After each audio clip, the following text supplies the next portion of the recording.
Welcome to Haiti, land of high mountains. That was the original name given by the Taino, the indigenous people who farmed, fished, and invented hammocks long before Europeans ever set foot here. Haiti sits in the Caribbean Sea, part of the Greater Antilles, east of Cuba and Jamaica, west of Puerto Rico. It's the second largest island in the Caribbean after Cuba, divided today between Haiti in the west and the Dominican Republic in the east. But back in 1492, none of that mattered to Christopher Columbus. On October 12, 1492, he arrived, the Taíno brought him food, and Columbus declared, "Nice, I discovered it." The Taíno were like, we've been here for centuries, my guy. Columbus renamed Haiti to Hispaniola because nothing says discovery like ignoring the locals. The Spanish quickly enslaved the Taíno through the encomienda system, forcing them into gold mines and plantations. Disease and overwork wiped them out. By the mid-1500s, the Taíno population had almost disappeared. When gold ran out, the Spanish shifted to sugarcane. But sugar was brutal to grow, so they imported enslaved Africans in massive numbers. In 1697, the Treaty of Ryswick split the island.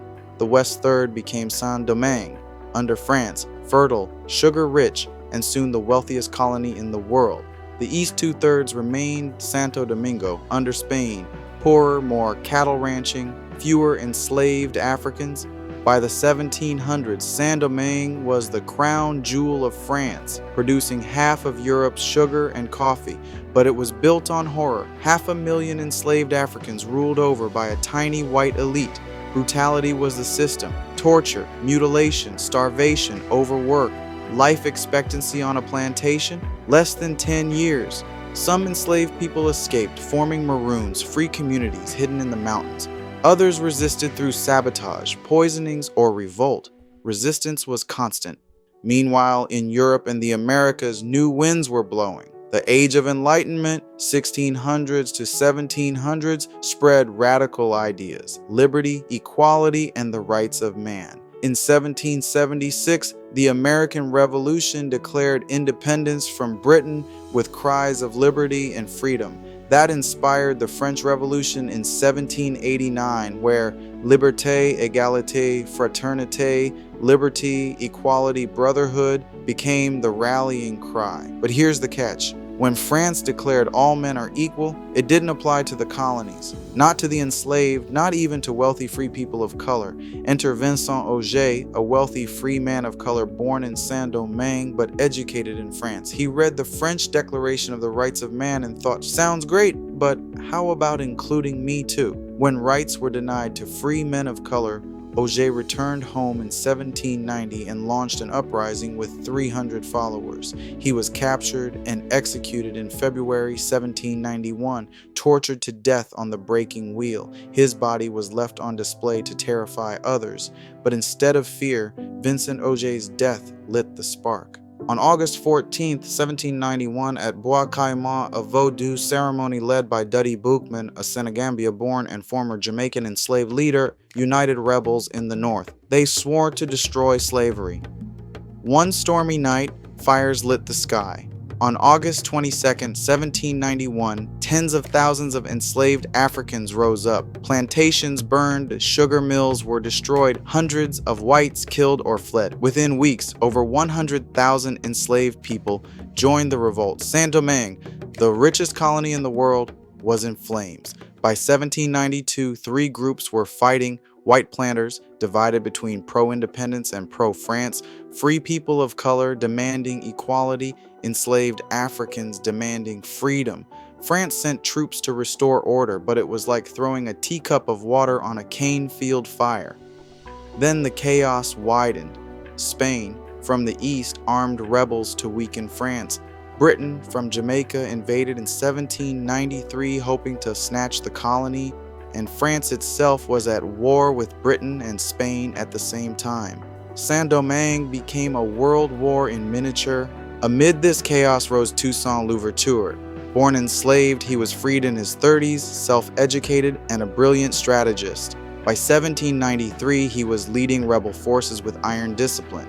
He played the powers against each other, first allying with Spain, then switching to France when the French abolished slavery in February 1794. Toussaint turned unorganized rebels into a disciplined army. He crushed Spain, bled Britain dry, and forced France to recognize black leadership. His genius made him one of the greatest generals of his age.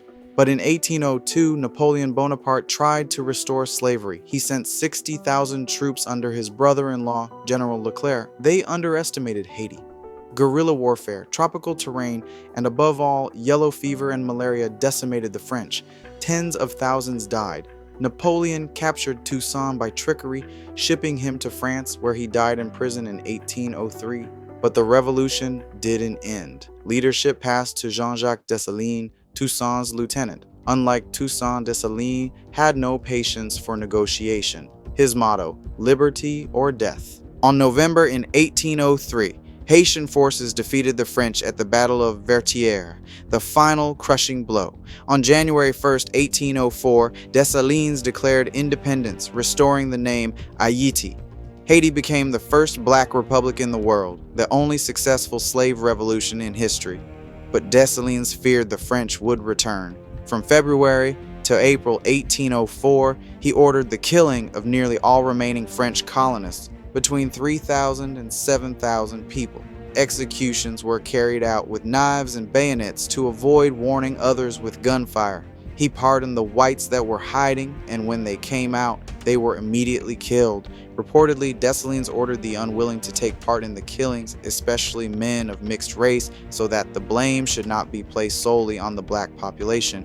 Exceptions were made for the Polish soldiers who had defected to fight alongside the Haitians as well as some Germans.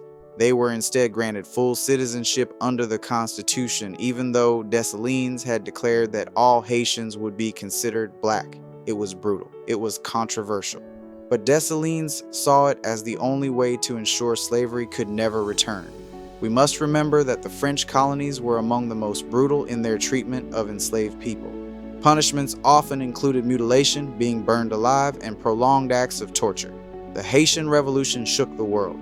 It inspired enslaved people across the Americas to resist. It terrified slaveholding powers like the US, Cuba, and Brazil. France lost its richest colony, bankrupting Napoleon, leading him to sell Louisiana to the United States in 1803, the Louisiana Purchase.